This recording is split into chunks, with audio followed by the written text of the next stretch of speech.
Welcome back to the show. Lucas Herbert has already been part of the opening segment far too impressively for the liking of Hazy and I in particular. He's making far too much sense and getting way too many things right.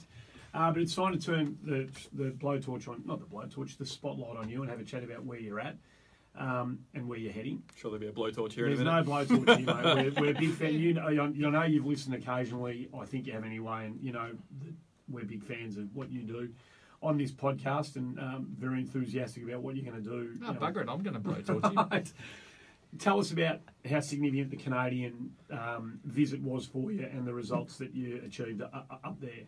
Yeah, so just planning around the schedule for the year. Obviously, with nothing on in Australia, we just want something substantial to play in just before the British Open. So, so I haven't sort of come off 2 cold months of not really playing any events. China and Canada Q schools I went to. I got I got status in both of those. So I've got options of events to play in the lead up, and also obviously trying to work through Europe as well to play some European tour events and try and get my way in over there. How do you do that? What's the key to getting starts in Europe before the Open? Well, I've already off my own bat, I guess. Hopefully, I'm going to get Volvo China Open. The top 250 in the world get in, but it's the first 60 entries, so that'll kind of be pretty close as to whether I get in or not. So we're waiting on that a little bit. I've already got an invite for the Roccoforte Open in Sicily, in Italy. So that's all sort of start of May, and then I'll get obviously the Open, Fiji International, and off the Aussie Order of Merit from last year, I'll get the Dunhill Links. So I've got a few events to play, and I've joined as an affiliate member before Perth. So all that's counting, all my money's counting over there to hopefully keeping a card. The short-term goal, I've got trying to get an invite into the Trophy Hassan in Morocco at the end of April, and then hopefully Volvo China comes through, and then Italy. Those 3 events, I think I've got to make roughly 70 or 80,000 euro, and then I'll be the highest ranked player on the race to Dubai, going into like the BMW International and all the events through the middle of the year. And then as the highest ranked player who's not already exempt, sorry, I should have mentioned that, the highest ranked player who's not already exempt into those events will get a start. So if I can be that player, I'll be getting a start. It'd be harder for other guys to obviously get in and make more money than me. So hopefully that would allow me to play the rest of the season through Europe. So that's sort of a bit of a short-term goal for me. Keep my card that way. And I think, through Europe I can obviously play, get my world ranking up high enough and at some point get across to the US tour where I want to play my golf. So 175? 170? I think so, yeah. You're starting to get to the point in the world rankings where you that'll get you a start anyhow in a few events. I haven't really looked into it too much. There's not really a handbook or anything. No one sort of tells you, right, okay, you rank this now, or you finish this in this event, that means you get these starts. Like, it's all figuring out stuff on your own. So I'm still sort of working all that out. So can you miss out on stuff because you're not aware Absolutely. of? You can, I imagine. Yeah, absolutely. Yeah. I've not been aware of any that I've missed out on, I think, at this point in time. But do you do that research, or does your team Herbert do the research? Well, my manager, David Rollo, for IMG, he's pretty across most of the stuff. So if I finish, high up in an event somewhere, he'll go, that might get you a start here, or this will get you leverage into this event, or something like that. So he's pretty good with that kind of stuff. Mm-hmm. Are you a student of the world ranking? I just had a quick look last night, and the Macau Open 2 years ago. Yeah, you're like 1,800 and something in the world, and in that period, it's not even 2 years. It's closer to a year and a half and a year and 3/4 since then, and you're now up to that mid 170s. It's been a phenomenal ascent through the world rankings. Is that something that you do? I mean, you keep an eye on it because it's a professional entry point into the tournaments that you're talking about, but just in terms of where you sit in the world and where your game's taking you, is that important to you? I think it's for me, it's probably the fairest assessment of where everyone's at with their game. I mean, if one guy beats me in one event, that means that he won that event. I hate to pick Simon Hawkes out of this, but like, he won the Vic Open and he's really not done, before that hadn't really done anything else other than that. Does that mean he's the best player in Australia or in the world that week? Like, no, not necessarily. So for me, it's like, if you keep moving up in the world rankings, then you're obviously doing something right. So that's kind of my measure. So most of my goals are based around world ranking targets, because it's not like you have to win this week, you have to run top 10 this week, you have to do this week. it's kind of all right. If you practice and work hard over the year, you're going to get there. So I think, I definitely take an interest in it. So with that in mind specifically, I said to someone before the Vic Open, which you couldn't play, had Lucas Herbert turned up, he'd be the nominal favourite for this event. And that was franked, I reckon, later on in Perth when you did what you did. You could have got X amount of points that week if you rolled up to 13th Beach. You just would have. But you chose to do something that focuses on the ladder or the next phase of your career. That was China, right? That week? Yeah. How do those two sort of juxtapose against each other? Massive conflicts with Jamie, my mental coach, about that one. He wanted me to go to China, and I really wanted to play the Vic Open. I'd say mainly more because it was the Vic Open, not because of any world ranking points or any money that was involved. I hate missing Australian events. That's something I really want to do throughout my career, is play Australian events. And I really hated missing that tournament. But yeah, obviously the flip side of that was because I got China status, it took pressure off me at Canadian Q School, knowing that if I didn't get my card up there, that I still had something to fall back on.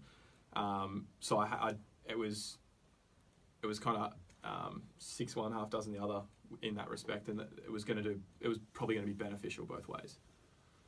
We lose sight of that, don't we, a little bit over here, I reckon, sometimes. We want our Australian players to play all the Australian events, but this is such a global game, and you're professional players. You have to make decisions sometimes that are in the best interest of your career, not necessarily the tour that has, supported you on the way through, whatever supported looks like and actually means. We on this side of the fence, sometimes lose sight of that fact, I reckon. I think a great example of that was the Australian Open last year, which clashed with, was it the opening European Tour event? Hong Kong, yeah.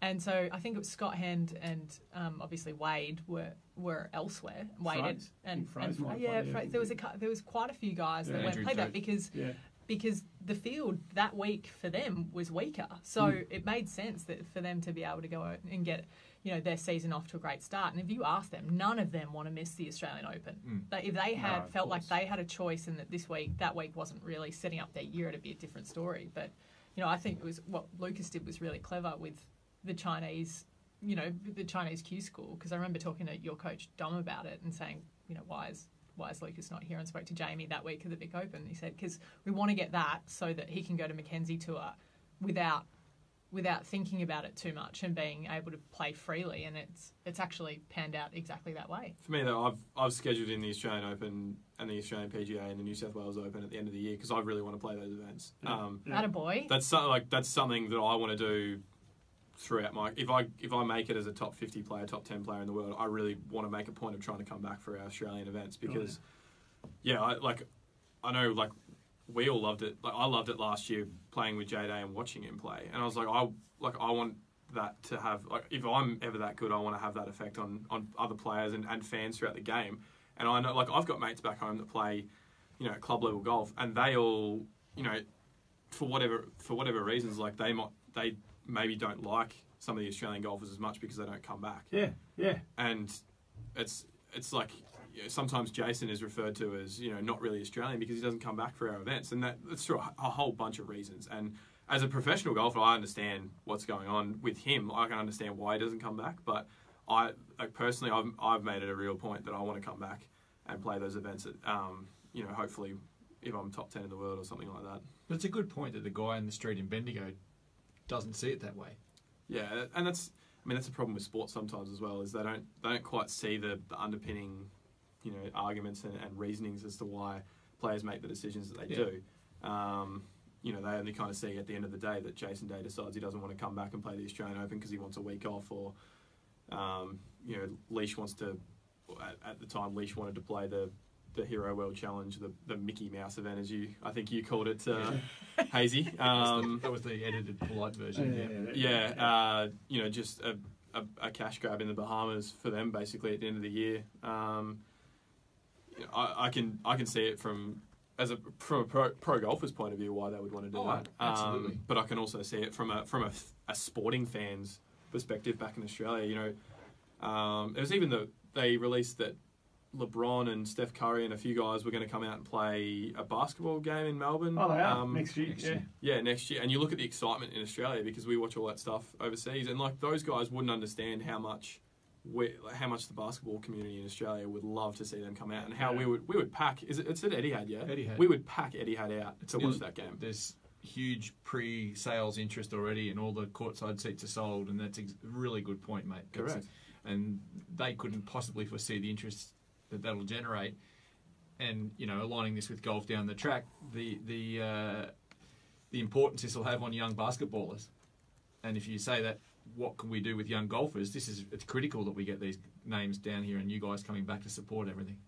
Yeah, and just making golf fun, making golf enjoyable, and a brand that we want to watch. Have you got a sense for where you're playing golf around the world now? You're starting to put your toe in the water in all four corners. Mm-hmm. Have you got a sense for where your game is best suited? The types of courses that you're kind of asked to play on week in, week out? Is there a tour somewhere in the world where you reckon? I think I know what your answer might be to this question. Well, I love playing in the US, and Yeah, I think that's from a travel and logistics point of view, I think that's probably the easiest tour to play on. With how they schedule everything, the amount of events per year, and it's pretty well scheduled. So I would love personally to play there. In terms of courses that suit me, a golf course that the par fives are reachable in two, but long, and then maybe a couple of par fours that are risk reward where you can take driver at the green and get it up around the green, or you can lay it up. Those seem to be the courses that really suit me. So I love Lake Carrignop for the World Super 6 because all the par fives are reachable. You need a really good tee shot off three there to get it in play, whereas a lot of guys don't have that tee shot. They'll still take three wood and hit it right of the bunker and play as a three shotter. I really take that on and try and hit driver down there, get an iron on the green or around the green, and I back myself to make up and down and make birdie there, and maybe even sneak a three here and there. And then you've got like the first is drivable, the 14th is drivable.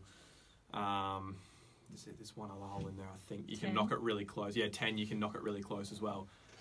So that's a golf course that sets up really well for me. Yeah. And that was why in the event this year, I didn't think I really had. I probably had my B grade game that week, but just the strategy, hitting the right clubs off the tee for me, it was. Like it really set up for me. I thought I played better in New Zealand 2 weeks later when I missed the cut. It's funny, isn't it? On a golf course that probably didn't suit me. Yeah. You talked about Paul Casey before, Andy, about his record. Lucas has got something similar going on No here. doubt. I mean, I'd like you to talk about that run, how it feels to you when you step on the course now as opposed to maybe 6, 8, 10 months ago, what your own expectations are. But also you mentioned playing with Jason. You didn't get the chocolates. Was it T7 maybe finish? Yeah, tied 6th. Yeah, tied 6th at the Australian Open.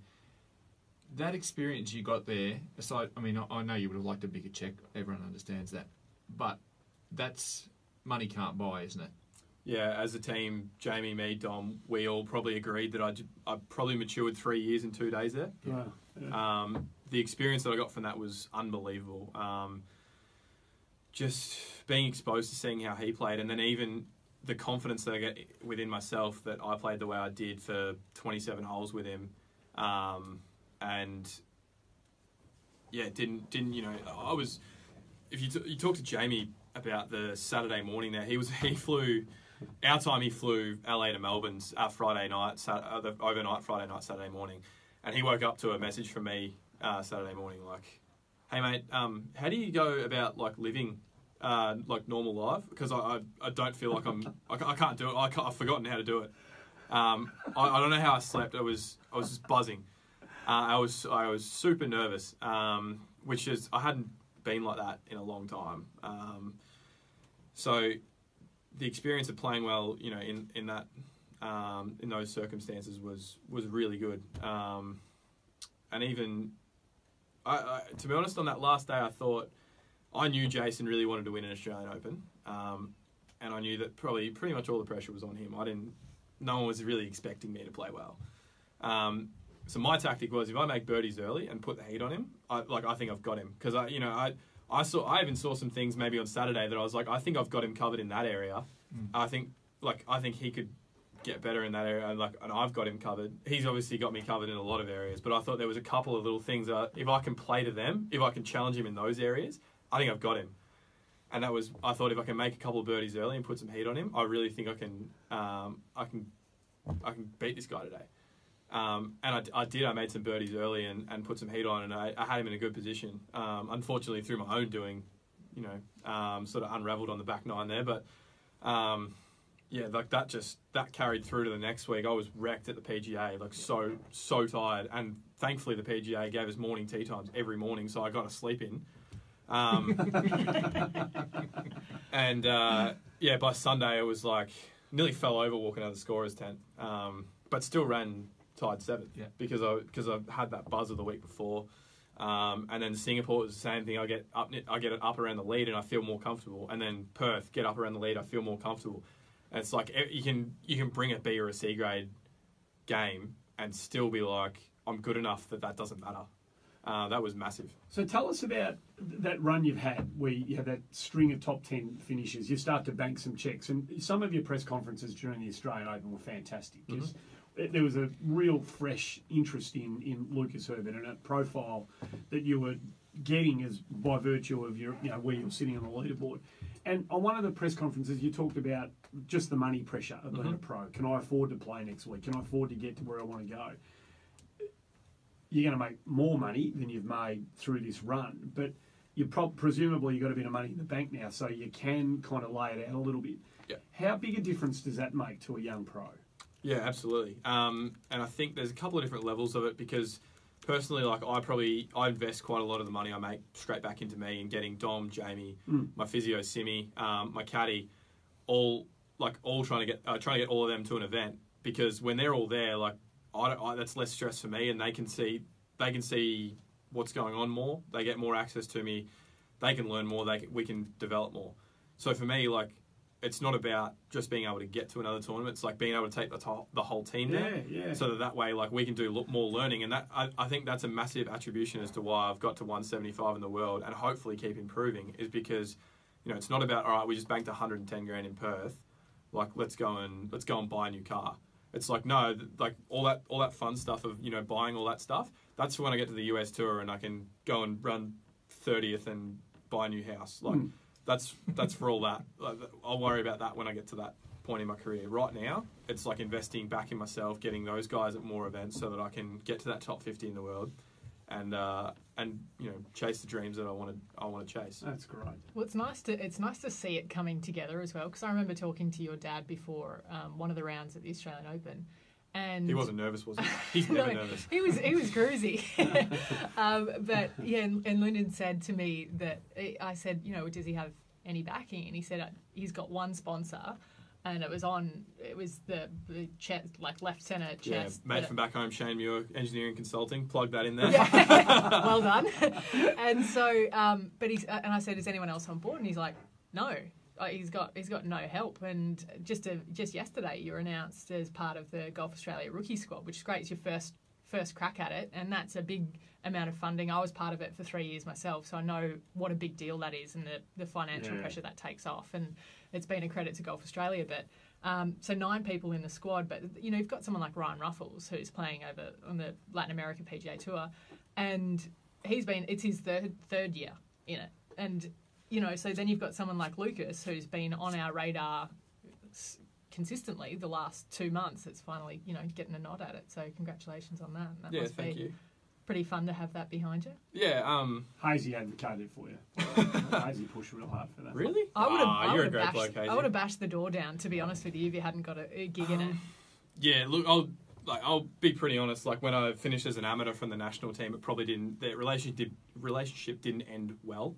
Probably a lot through my own doing, really, of being a 19-year-old kid and being as stubborn and big-headed as I am. So what happened? What was the thing? There was just disagreements as to how I was going about things. I changed coaches, which I wasn't really, to be honest, that happy about. And I was just in an environment where I wasn't getting much out of myself. And I think it's one of those things when you can't really see the results coming through, you're not really that motivated to practice. And that was kind of that was kind of the end factor, really. I was not working very hard at all. Yeah. So yeah, there was definitely bad blood there, but credit to the guys in GA. They really, in the last 2 years, obviously the results have been coming through for me, but they've definitely seen the processes that I've put in place with the team I've got around me, and they've seen how important that team is and how they're getting the best out of me, and they've given me the freedom I need to be me and to take control of that and to have my team in there that can get the best out of me. So I think that was the most pleasing thing with those guys is they came to me, Golf Australia came to me saying that they wanted to help out in some way. They sort of didn't really know how I wanted to get help or what that looked like, but it was like, we want to help you. We see you as a prospect in the future, which is really nice of them to see that, and that they wanted to help me out, and I was pretty grateful that they did that, because I to be honest didn't think that would come back to as good a relationship as it is now, after how it ended as an amateur. That's good, Hazy. That's great. It's awesome. And I mean, I've always been tight with Lucas, but I'm assuming that there's been some fractured relationships for a little while there with a couple of people. But I think it's important, and not just for Lucas, but for others who have been in a similar situation, to realise there's nothing personal ever happens. And I'm not potting you as a bloke, never would. But I would imagine that you're a different person to who you were at 19. I'd love to think that I'm a lot more mature than I was at 19, yeah. Definitely. There's just... Man, you know me. I'm very stubborn, and the joke that all the guys that I work with right now have is that basically they'll tell me to do something, I tell them to get stuff, and then I go and do it within the next day. Yeah, right. That's how it happens. But that if you don't know that's how I work, that can come off really badly. But those guys know that they tell me something, it'll get through to me eventually. Like, I've just got to see it the right way, and if they tell me something and it's important and I don't realise that, it's not because what they've said isn't important. It's just they haven't delivered it the right way, and that's why I think the guys that are around me now, coaching wise, team wise, are the best that I can get. I think that's fantastic. I mean, every person in the world learns a different way, and it's a give and take process. There's only so much from a GA perspective. And I don't want to talk for the high performance guys, but there's only so much money to give, and I think it's more a matter of a mental attitude that you take towards the things that gets rewarded ultimately. Lucas wasn't part of the national squad at the end of your amateur career, but I would, without any question, probably because I know his coach a little bit, know that he's one of the hardest workers going around. And I think that's far more important than some of the results that we see perhaps as a 17, 18, 19, 20-year-old. And the proof's in the pudding here. Yeah, because, no doubt about that.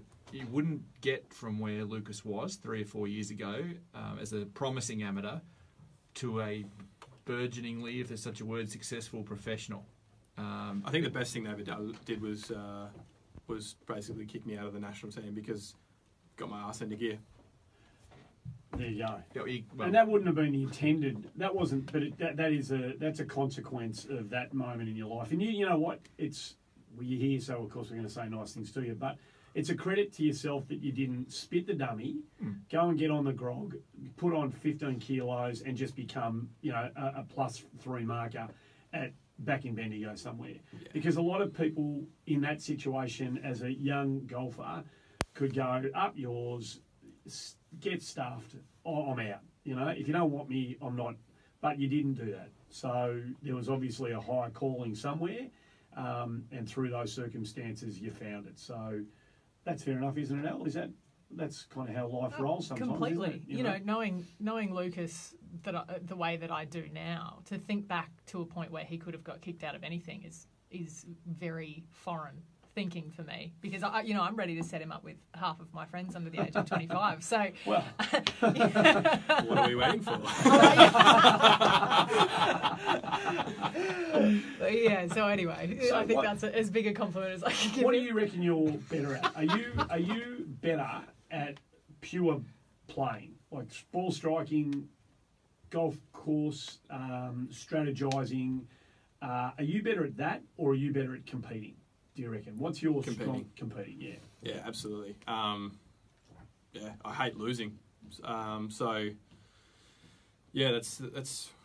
I guess that's the question answered right there. Yeah. I don't personally. I don't think really you. If I look at a golf swing of mine on video, where do we start with that? It just looks so weird. And I don't really rate any of my own abilities as I can't compare a golf swing of mine against anyone else in the world.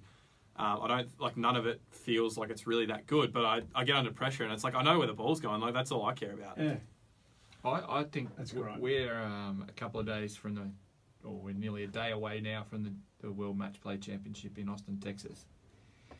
I'm listening to this talk over here now, and I cannot wait for you to get to that stage. Yeah. And you're only 100 ranking points away from it. You could be there next year. It could be a couple of years. Let's hope you keep pressing on. But listen to you talk about how you lined up Jason Day's game against yours and how you could ram home an advantage of it against the world's best player. That's awesome to me. That just really gets the hairs on the back of my neck. I just want to know whether you've changed, right? I found in just doing my 1 minute of research on you before we sat down for a chat, I saw I think it was on Golf Australia's website, an old Q&A with you from about 3 years ago. So I'm just going to ask you a question that you were asked then to see whether you're still the same Lucas Herbert as you were before you had any money in the bank, right? What is your favourite food? Chicken parma. He hasn't changed. Hazy, he hasn't changed. Is there a pub somewhere that serves up if we're in that neck of the woods, you've got to go to this pub to get that chicken parma? Is there one in particular that you can under pressure now, of course, but is there one that you can think of? The Riser? I don't know that I can plug any pub in Bendigo to be the best. There's a Facebook page that was going around for a while that was like a chicken parma rater in Bendigo, so they would go around and rate the parmas, and it'd be was it served on top of the chips? That's a big one. You can't serve the parma on top of the chips. Hallelujah, brother. If you get veggies, are they good veggies with it, or is it is it a lower class salad And it was a very popular page, and I think I'd have to consult that before I'd give a winner to any. Do you want greens anywhere near a chicken parma though? I just want. I rate veggies. Chicken parma and chips. You do. I really rate veggies. I don't mind veggies. When you travel as much as pro golfers, we love veggies. I love steamed, roasted veggies, and so I'll take them over a salad any day. Okay, righto. What about veggies from a Bay Marie? Here's your parma. Now go get your own veggies. They're on a Bay Marie. If you turn up at about 8:20. What's left over? It's been in there for a couple of hours. It depends if soggy carrots. Depends if my physio/nutritionist is having dinner with me. If she is, I'll probably load up and make it look like I had an attempt at nutrition. But right. That's one thing from pro golf though that Lucas is going to learn being in China as well. Like when you're out in the back streets in China trying to find dinner. You go for the cooked veggies. You don't go for the salad. Oh no! You choose life. Oh yeah. So at least you're starting from a good spot. There you go. I've got to ask him one more. One more, right? Serious question. I want to ask him about Dim Sims, but I just don't want to go there now. Mate, you've got a really big thing coming up in July. Singapore Open. A great result against a really talented field. Oh, you get the dream for you is to get that first major championship under your belt. Carnoustie, have you played there? B, what are your thoughts about the Open Championship? Yeah, so I played there back in 2015 in the amateur, I think they like to call it. We're going to say the British amateur because that's what it is. And it's the British Open too. It's not the Open. Clayton's listening to this. Clayton's a lead term. I'm sure I'll get him with something else later on. I don't know what questions you've got ready for me, but I'm sure I'll have something for him. I obviously played it then. I think I'd had about 6 over in the first round, so I needed about 66 to qualify for the match play, and it was pretty evident about 6 holes in that wasn't coming out. So I don't know that I really played it in proper tournament conditions because it was not at the point where I was under any pressure, but definitely saw my way around it. So have a bit of an idea what I'm going to need. And we've got a bit of a plan in place. We spoke about it. Jamie and I spoke about it last week, just before Canadian Q School. We're just sort of chatting about whatever, and sort of looked at the President's Cup standings for next year, being Tiger. We were looking at the Tiger and Ernie interview about Royal Melbourne, and sort of just chatting about that, and thought, I wonder what the 12th ranked international player would be, and then sort of went through and had a look and went, do you reckon we could maybe even give that a little sniff? So we're sort of putting in plans some plans to maybe give that a bit of a look in at the end of next year, because I don't know when the President's Cup will be back at Royal Melbourne again. Like, I think that'd be sort of something that'd be pretty cool to do. Play a President's Cup in your hometown. Could probably stay at home for that one. I only live about a kilometre from the course. I think like that'd be a pretty cool thing to do. So we're sort of just getting in place some plans to do that. And one of those would be probably running top 20 at the Open, which I don't think is necessarily going to be that out of the question. So we're obviously just planning the preparation around that as to what I'm going to play, and then how we're going to practice and get ready with the crew. And if I go about all the right processes and execute everything really well that week, I don't see any reason why that wouldn't be a possibility. Isn't that lovely? Oh, I've got more hairs on the back of my neck. Mate, and isn't it great that we can sit here and you can say, this is something that I'd like to do, it's something that I'm planning to do. If all things go well, then it might actually happen.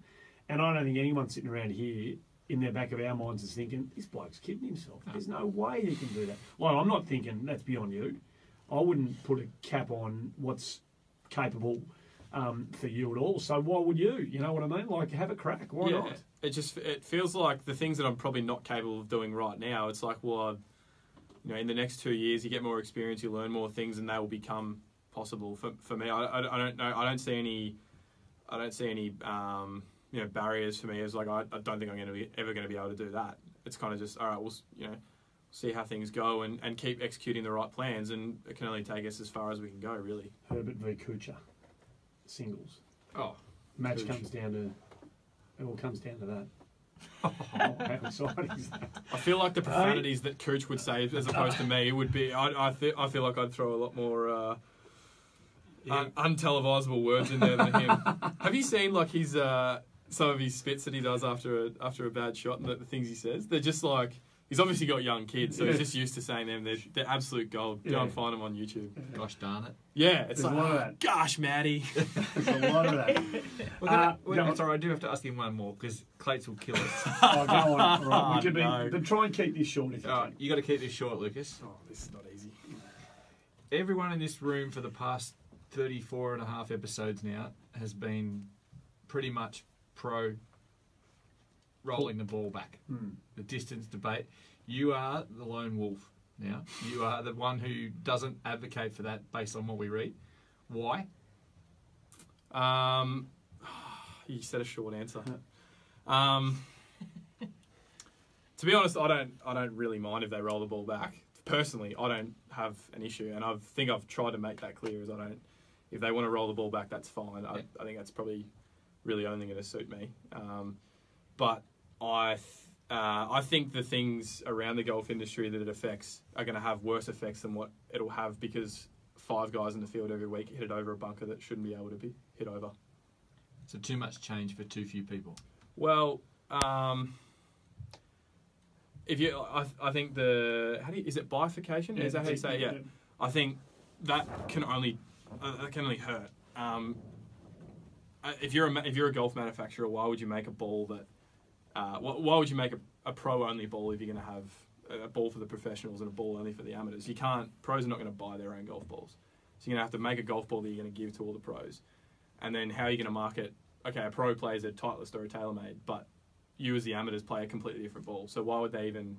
I don't understand from a manufacturer's point of view why they would even make a ball like that. It's only going to put them so far out of pocket. Then if you're gonna make everyone play the exact same ball, I think like that's when you're gonna lose so many people from the game. If you're gonna cap the ball right now and say it can't go any further than this, that's fine. And I can understand that, and I think that's smart. But if you're going to wind the ball back, if you're going to say, right, if guys that hit 300 are now back to 275, and the only fair way to do it is a percentage. You can't say that, okay, the guys that swing it at 120, they're back 30 yards, but the guys who swing it at 110, they're only back 5 yards. I don't see that as being fair. If you're going to make it a percentage thing, that's fine. But everyone's going to lose, and I think as much as all of us, we really appreciate seeing a nice shaped shot around a tree into a back left pin that like we all love that as golf nuts, right? We love that, but we're not gonna go away from the game if that is taken out. We're still gonna follow golf. If you look at the guys, and that's the thing, 95% of golf fans that are on the fringe, they want to see guys bomb at 370 like Rory. They don't care. Like, you look at all the big stars of the game, the John Daly's, the Rorys, the Dustins. Everyone loves long drive. So the people who care about the legacy of the great courses, your view is that they're in a minority. That they're not worried about what happens to the classic courses, because I'd rather just see a bloke hit it 1,000 miles in the air. And I'm not being smart. I'm asking because I think you're probably right. I think there is a significant amount of new golf fans that don't give a stuff about a bunker that was in play 30 years ago on a par 4 dogleg that is no longer in play. I think a lot of golf fans wouldn't give a toss about that, to be honest. Yeah, and I think you're right in that some of the courses in Melbourne are probably they're being played a lot differently to the way they were either back when they were designed or 30 years ago, or whenever you want to make that point. But I think they're being played that way by the 5 guys in the field every week that can hit it 330. It's I'm playing out here. There's not that many guys that are hitting it that long. They can get it long on the range, but out in the course they're not hitting it that long. Yeah. So they're all hitting it to the right spots. Now, if you're going to cap the ball here, that's fine, and you don't have to build any tees further back. You don't have to put anything else in, and that's fine. But I think it's such a minority of guys that are hitting it too far, as opposed to the ones that are actually it's actually bringing more people into the game because they're going, I can actually hit it out there at 250 into the spots that it was designed to hit it into. And I made an example of my granddad's barely hanging on to his last legs of golf. He can't even carry the creek on the first hole at Castlemaine Golf Club, and that's not a long carry. If you want to go and take 15 yards off him, and he's not alone. A golfing population is mainly that age bracket. How many guys are going to go, well, all the golf balls just bought, they're all done, I can't hit any further. But unless your granddad's hitting it with 115 mile club head speed, he's probably not going to suffer that damage. Yeah, but that's also the thing I don't understand is how can the guys that swing it at 120 how can you take so much off them, and a guy that swings it 5 mile an hour slower doesn't have as much of an effect? Because the guys that swing it at 120, they weren't born like that. They all trained and they all worked out, this is how you swing it quick. They all worked on their technique to get it like that. They got club fitted to do that. I think a lot of people are taking away, they're saying that swinging it fast is not it's not a skill. It's just an athletic thing. And I think it's, because you look at me, I haven't been to a gym since October 16, Mari. You think I go to the gym 5 days a week? I don't believe it. I'm going to put a private eye on you. You could out-bench press me. There is. You could out-bench press me. No, I can't. Trust me. I have no strength. I could not. I've no strength, right? But I've worked out. I've worked out with my technique. Dom's worked on my technique. We've worked out how to swing the club fast and get it consistently. No one has a natural V from him without going to the gym. I don't know. I reckon he's got some chicken wings under that jumper. I think he's got some granny arms maybe. I promise you I don't go to the gym. Well, I even like you even more now if that's the case. So that's the thing. It's a real. I think it's a skill to be able to. There's guys that I'm not going to name names because it'll really hurt some egos. But there's guys that I see out on tour that are big lads, they're very strong and can't move the club very quick at all. Yeah. So I just don't think a ball rollback, making the ball go 15 yards less, is going to help the game of golf even close to what it will do for the making a classic course relevant. You look at where we're playing the US Tour events. They're not classic. Riviera is a classic golf course. The best golf course in America don't get played on. Correct. They play on facilities that allow a tournament, and they're all. If you don't fly at 300 in the air, have fun on the weekend because you'll be, in the bars downtown. Yeah, I just can hear Clates on my shoulder wanting to ask you about 30 questions, and we haven't got time literally for me to ask the questions that I want to ask you. But you do make a few valid points, and I can see a thing. But Clates would kill me if I didn't say, isn't golf a test of using clubs? All the clubs through your bag. You could go out now, I put it to you, Lucas, that you could go out and play with your driver, your 7-iron, and a couple of wedges and a putter. Yeah, you're probably right. And I'm not probably not. I don't really disagree with Clates in that, like, yeah, it's a lot more of a challenge to play with all the clubs in your bag. I guess my counter argument for him is, like, I don't see him out there playing tour baladas and hickory clubs on a Saturday at Metro. He's still using all the latest technology. So if it's so much better and it makes the game so much better, why isn't he doing it now? Why is he trying to make a rule that enforces him to do that? This is like Danny Green and Anthony Mundine baiting each other in the jungle. And so many people have come back with that response. Oh, it'll make people shake the ball more, or they'll enjoy playing a shorter ball. No, they won't. Who wants to take 15, 20 yards off their game? No, they don't. It's funny, actually, because what I would say to the people that want to see every club in the bag used is go watch the women. Well, that's a good thing. That's the other thing. You look at it's literally the US tour that's the problem with, because the ladies tour is perfect. They all hit it to the spots that it's designed to on a golf course, because obviously shorter lengths off the tee, they can change the tees around to set them up for, you know, they can put them on the men's tee, or I was only a junior when they played it at Commonwealth, but I remember there were some tees that were used.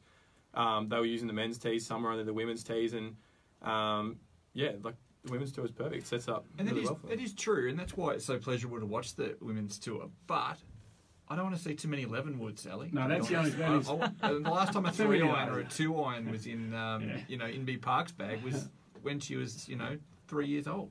Yeah, I mean, I would say 10% of the girls have a 4-iron or less, or whichever way you look at it. They're iron deficient. Yeah, well, I mean, Michelle Wee won 2 weeks ago in Singapore with an 11 wood in her bag. And she swings it fast. Yeah, and she's actually got some clubhead speed on her. Anyway. I feel like, honestly, we've scratched the surface on this, and it's interesting listening to you talk about it. We could talk about it a lot longer than we have, but we do need to get a break out of the way. We've got a very special guest joining us on the other side of this. Hazy's been doing some research. You want to hear the story of Leslie Malcolm. She's coming out next. Do you want to stick around to the end of the show? Sure, love to. Lucas Herbert going to stay with us till the end of